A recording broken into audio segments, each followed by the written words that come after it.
Hey magicians, welcome to another video that I'm making for you guys with a bunch more questions on residencies and specifically high-end restaurants, venues, how to get in them, get gigs from them, and ideally get residencies so you can get constant gigs from that. And the best way to do this is going on a roof garden, because that's where we are now, right? We're definitely not in somebody's back garden. We're on a roof garden because we thought, you know, high-end venues, high building? Okay, welcome back. So you remember Josh from this video, if I managed to learn how to do this. Last time we spoke about general residencies and general questions and the type of magic and stuff you need to wear and stuff like that. So we're pretty much going to go through everything again, but this time from the lens of I want to go to a 5-star hotel and perform there and get gigs from them, or I want to approach a restaurant that's super fancy, way more fancy than your normal restaurant that people would consider expensive. Like, I genuinely mean the types of restaurants where, you know, like, you walk in and you just spent £100. You just walk in and you're like, whoa, my bank account just went down. That was weird. Before I get into the questions, the one thing I want to address, because I didn't really address this in the other ones, but it's to me because I think it's obvious. But don't go into a place and just go, hi, I'm a magician, can I do magic here? Okay? That's not gonna work. It comes across extremely unprofessional, not from the business profession. Like, it doesn't come across as you're a professional magician, you know? Because if you're like a professional singer and you want to get into a venue, you're not gonna walk in and say, hey, I sing, can I sing here? You know what I mean? It's very unprofessional and weird. So don't do that, okay? The first thing you could address is how to approach a venue that you wouldn't necessarily be able to go in. Because my approach, as you know, I go in, I'll be a customer or something, hopefully show you some stuff, show the some stuff, and then we're in. Oh, by the way. But there's some venues where there's no time for that. The staff that works there, they don't have time for this nonsense. Yeah. Everything's timed and everything's right. So how do you approach a venue like that? More often than not with a venue like that, you have to go the more formal route. So you'd have to use email, phone, maybe find a contact number for them, because as you said, in those type of venues, they are a lot more busy and they don't have time to stand around. You maybe speak to the host on that evening to say, hey, can I speak to anyone, and go down that route. It is a lot more difficult, but I just say just be a lot more prepared and put together with your sales pitch as such. Yeah, because the thing that I was thinking, because obviously I thought of this when you guys asked me, and I thought a really good approach would be to, if you know somebody already in a high-end-ish looking venue, maybe film a quick 30-second to a minute video entertaining some clients that would look high-end, right? Yeah, very much so. And then if you email them or something like that, you can attach something for them to watch. Yeah. I think that would help, right? Yeah. For a venue like that, their time is money. So if they're going to give you time, they need to know it's good. So you're giving them something initially, so they can see, is this person worth it? It's, I guess, like anything, because what we're doing really is selling something to the person. But with them, they're not necessarily harder to sell to. It's just the pitch has to be very tight because they don't have time, right? Yeah. They will give you 30 seconds, but that's it. If you haven't impressed them, you're gone. Bye. There's no other shot. Yeah. Cool. So that's approaching stuff. As all of these videos, if we're not addressing anything specifically, pop them in the comments and we'll probably do a follow-up video, or whoever I film with next, I'll try and get them to address those questions, or maybe I'll do it, you know, who knows. The type of magic, would you say, because obviously you don't really know a lot about magicians and what type of magic we do, but would you say you would have to think of the type of magic you do in a venue like that?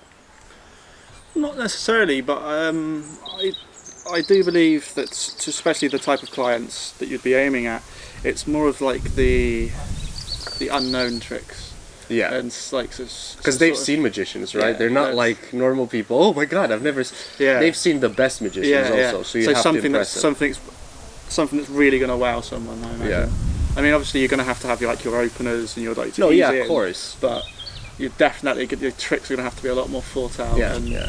Like that happened to me several times where they'll say, you know, I've really enjoyed it, and obviously people say that all the time, so you brush it off, and then the next thing it'll be, I've seen like Dynamo perform, or I've seen whoever perform at this party I went to, where you know, I wouldn't even be able to get there, and I'm like, wait, so you enjoyed my magic? Which is, it's cool, you know, it means that you're doing something right. So I think the reason I asked you this is because a lot of magic used to be very sort of touchy-feely, and obviously it's harder to do that now. But in general, with a high-end audience and high-end clients, I think you want to be less of a, let me just take your watch, or hey, let me be in your face, and let me take your phone and pretend to break it. Like, in every aspect of the word, the stakes are a lot higher. Yeah. Exactly. Yeah. You could win a good job, or you can lose a good job. Yeah.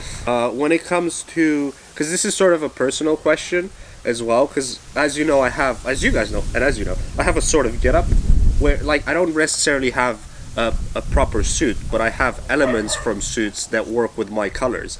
But would you say in a venue like that, I would have to change this, maybe? Or keep my colors but get a more expensive suit?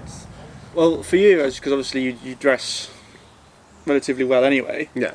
I wouldn't say it wouldn't be so much of an issue. Okay. But for your more, I don't know, your more casual magician or whatever that doesn't have necessarily a get-up or an outfit. Yeah. I'd like.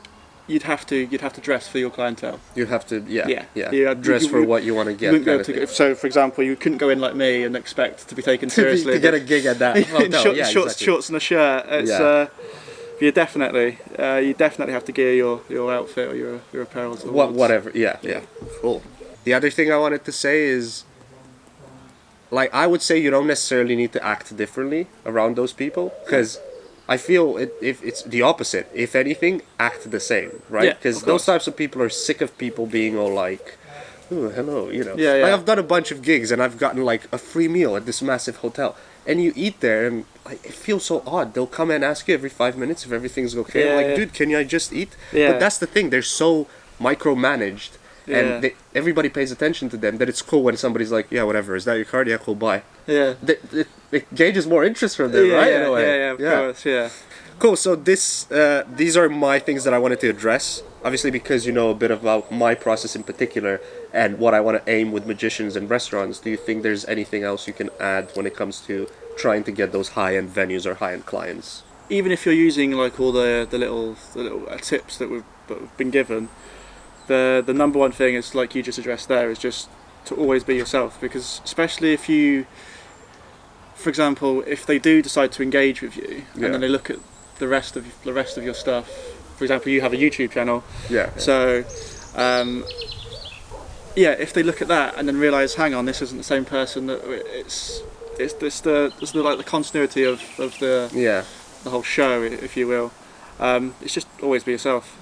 Yeah, I think that works. So even though we gave you advice of, dress better, act better, whatever, try and not change who you are, but maybe enhance who you are already. Yeah. You know, so if you're already wearing like 2 colors, just get a better suit if you want, but with those 2 colors still.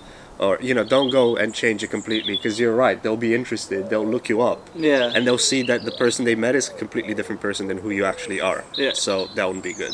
Thank you for watching another video with these interviews. Hopefully we'll do more in the future. Let me know in the comments if you have any more questions specific about residencies and gigs in general, because that's what the interviews will be on. Obviously more videos coming to teach you guys stuff relating to the business of magic. Thanks for watching. Thanks for coming back. Make sure you subscribe and share one of these videos with a magician friend. I'm trying to help as many of us as possible to get more gigs and be in front of people. So let's make magic happen. See you later. Bye.